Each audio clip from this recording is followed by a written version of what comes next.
দেখো, তোমাদের সবাইকে স্বাগত পাঠশালায়। আজকে আমি তোমাদেরকে ক্লাস 7-এর নিজে করি 1.1-এর অঙ্কগুলো করাতে চলেছি। 1 টাকার 1-এর 2 অংশ। 1 টাকার 1-এর 2 অংশ সমান সমান কত পয়সা আমাদের বার করতে বলা হয়েছিল। তো আমি এখানে প্রথমেই করে ফেলেছি। দেখো, তোমাদেরকে বলি, 1 টাকা সমান সমান প্রথমে আমি আগে বার করে নিয়েছি কত পয়সা। তোমাদের সবারই জানার কথা, 1 টাকা সমান সমান 100 পয়সা। 100 পয়সা বার করে নেওয়ার পর তারপরে 100 পয়সা যে বেরোলো, এবার এর কত অংশ আমাদের জানতে চেয়েছে, 1-এর 2 অংশ। তাই 1-এর 2 অংশ মানে কি, এর অংশ, তাই গুণ। কাটাকুটি করেছি, 2 দ্বারা কাটাকুটি করেছি, 50 বেরিয়েছে, মানে কি 50 পয়সা। তাহলে 1 টাকার 1-এর 2 অংশ মানে কত পয়সা, 50 পয়সা। আশা করি তোমরা সবাই বুঝতে পেরেছো। দ্বিতীয় দেখো, দ্বিতীয় হচ্ছে 2 নম্বরের অঙ্ক। 2 দাগের অঙ্ক করেছি যে 1 বছরের 1-এর 4 অংশ সমান সমান কত মাস। 1 বছর, বছরটাকে প্রথমে আগে মাসে নিয়ে যেতে হবে। তোমাদের জানতে যেটা চাইবে তোমরা সেটাতে আগে নিয়ে যাবে। যেরকম 1 বছরকে আগে মাসে আমি কনভার্ট করেছি। 12 মাস হয় 1 বছরে। এবার এই 12টা মাসের আমাকে বার করতে হবে 1-এর 4 অংশ।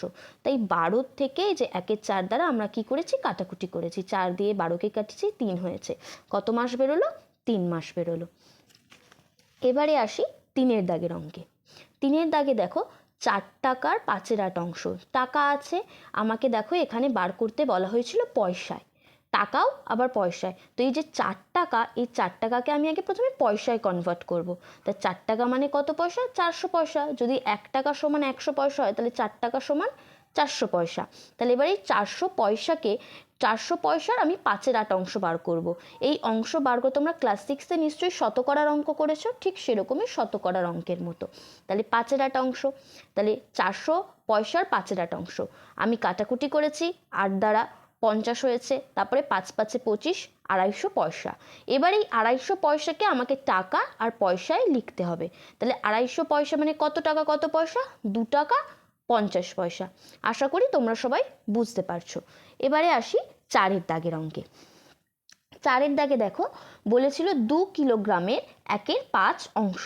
কত কিলোগ্রাম বলে দিয়েছে, 2 কিলোগ্রামের। তাহলে এবার কিসে বার করতে বলেছে, সবসময় তোমরা খেয়াল রাখবে যে তোমাদেরকে কিসে বার করতে বলছে। যদি টাকা থেকে পয়সায় বলে তাহলে টাকাকে আগে পয়সায় নিয়ে যাবে, যদি কিলোগ্রাম থেকে গ্রামে বলে তাহলে আগে গ্রামে নিয়ে যাবে। তাহলে 2 কিলোগ্রাম মানে কত গ্রাম, 2000 গ্রাম। 1 কিলো মানে সবসময় 1 দিয়ে চিন্তা ভাবনা করবে। 1 কিলোগ্রাম মানে 1000 গ্রাম। তাহলে 2 কিলোগ্রাম মানে কত গ্রাম, 2000 গ্রাম। তাহলে 2000 দিয়ে আমি 1-এর 5কে, 1-এর 5 দ্বারা 2000কে কি করব, কাটাকুটি করব। আমি 5 দ্বারা কেটেছি, 5 দিয়ে 2000কে কেটেছি। তোমরা এখানে 2000 ভাববে না, ভেবে নাও যে এখানে 20, আর এই দুটো শূন্যকে বন্ধ করে দাও। তাহলে দেখো সব থেকে তোমাদের বেশি সুবিধে হবে। 5 দ্বারা 4 5-এ 20, 4 হলো, আর ওপরে দুটো শূন্য বসিয়ে দিলাম আমি। তাহলে 401কে কত হলো, 400 গ্রাম। তাহলে 2 কিলোগ্রামের 1-এর 5 অংশ কত গ্রাম, 400 গ্রাম। আশা করি তোমরা সবাই বুঝতে পারছো। অসুবিধা হলে অবশ্যই জানিও। নেক্সট দেখো, 5-এর দাগের অঙ্ক। 5 লিটার 2 ডেসিলিটার 1-এর 2 অংশ। আমাকে লিটার আর ডেসিলিটারে বার করতে বলেছে। প্রথমে তো ভালো করে বোঝো, 5 লিটার 2 ডেসিলিটারের কত অংশ, 1-এর 2 অংশ। এবার লিটার ডেসিলিটার, এখানেও আমাকে লিটার আর ডেসিলিটারেই বার করতে বলেছে। তাহলে কি করে নেব, দেখো আমি সাইডে একটা ছক কেটেছি, কিলো হেক্টর ডেকা লিটার ডেসি সেন্টিমিলি। তো হচ্ছে যে 5 লিটার লিটার, তারপরে ডেসি, তাহলে কি হলো 50, তাকে আমি 2 দ্বারা যোগ করেছি, মানে হলো কত, 52। তাহলে এই 52কে আমি 1-এর 2 অংশ আমাকে বার করতে বলেছে, তাহলে আমি 2 দ্বারা কাটাকুটি করেছি, 26। কাটাকুটি মানে তোমরা ভাগ করে দেখতে পারো। এখানে 2 দ্বারা 52কে ভাগ করবে, দেখবে মিলে যাবে, 26 হবে অ্যান্সার। আমি এখানে আর ভাগটা করে দেখালাম না। তাহলে 26 1-কে 26 হলো, তাহলে কত ডেসিলিটার হলো, 26 ডেসিলিটার হলো। তাহলে 26 ডেসিলিটার থেকে আমাকে লিটার আর ডেসিলিটারে বার করতে হবে, যেরকম ঠিক এর আগের অঙ্কটা আমরা করেছিলাম ঠিক সেরকম। তাহলে 2 লিটার 6 ডেসিলিটার হলো।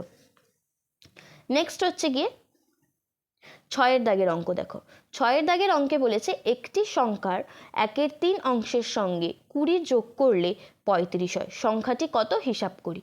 আমাদের বলে দিয়েছে একটি সংখ্যার 1/3 অংশ, আমাকে কিন্তু সংখ্যাটা বলে দেয়নি যে কোন সংখ্যা, বলেছে একটি সংখ্যা, যে কোনো সংখ্যা 1/3 অংশের সঙ্গে 20 যোগ করলে 35 হয়, সংখ্যাটি কত হিসাব করি। তাহলে আমি দেখো ধরে নিয়েছি যে ধরি সংখ্যাটি এক্স, এটা তোমরা মনে মনে ধরে নেবে। এটা ক্লাস, আশা করি তোমরা এরকম রিলেটেড ক্লাস 6-এ অঙ্ক করেছো, অসুবিধা হবে না। ধরি সংখ্যাটি এক্স, আমি ধরে নিলাম। তারপরে কি বলেছে, সংখ্যার 1/3 অংশের সঙ্গে, অংশের এর আছে, তাহলে আমি এক্স ইন্টু 1/3 করেছি। দেখো এক্স ইন্টু 1/3, এই ইন্টুটা কোথা থেকে আসলো বুঝতে পারছো? এই যে এতক্ষণ ধরে যে অঙ্কগুলো করছিলে এর এত অংশ, তাহলে আমরা কি করছিলাম, ইন্টু করছিলাম, তো এর যেহেতু কথাটা থাকছে তাই এখানে ইন্টু, তাহলে এক্স ইন্টু 1/3 হলো। বলেছে 1/3 অংশের সঙ্গে 20 যোগ করলে, তাই যোগ করিলে যেরকম আমাকে প্রশ্নে বলা হয়েছে আমি ঠিক সেরকমভাবে করেছি। 1/3 যোগ 20, তারপরে কি বলেছে সমান সমান 35 হয়, তাহলে এখানে আমি সমান সমান দিয়ে 35 লিখলাম। আশা করি এইটুকু বুঝতে পেরেছো। প্রথমে আমি ধরে নিয়েছি যে সংখ্যাটি এক্স, ধরে নিলাম সংখ্যাটি এক্স। তারপরে কি করলাম, এক্সের সঙ্গে 1/3 অংশে, তাহলে এর মানে এক্স ইন্টু 1/3 লিখলাম। তারপরে বলেছে যে 20 যোগ করতে হবে, তাই আমি যোগ 20 লিখলাম। আমাকে সমান সমান দিয়ে 35 সংখ্যাটি বলে দেওয়া হয়েছিল, আমি 35 লিখেছি। তারপরে দেখো এক্স ইন্টু 1/3, আচ্ছা এবার সমান সমানের পরে যে সংখ্যাটা ছিল সেটা, এবার 20টা আমি এখানে নিলাম কেন, দেখো সমান সমান চিহ্নর আগে যদি প্লাস থাকে তাই প্লাসটা সমান সমান চিহ্নর পর গিয়ে কী হয়ে যায়, মাইনাস হয়ে যায়, তাই মাইনাস হলো এখানে। এবার হচ্ছে গিয়ে এক্স ইন্টু 1/3, তাহলে 35 থেকে 20 বাদ দিলে কত হয়, 15 হয়, এখানে 15 আমি লিখলাম। ঠিক আছে, আশা করি তোমরা এতদূর বুঝতে পেরেছো।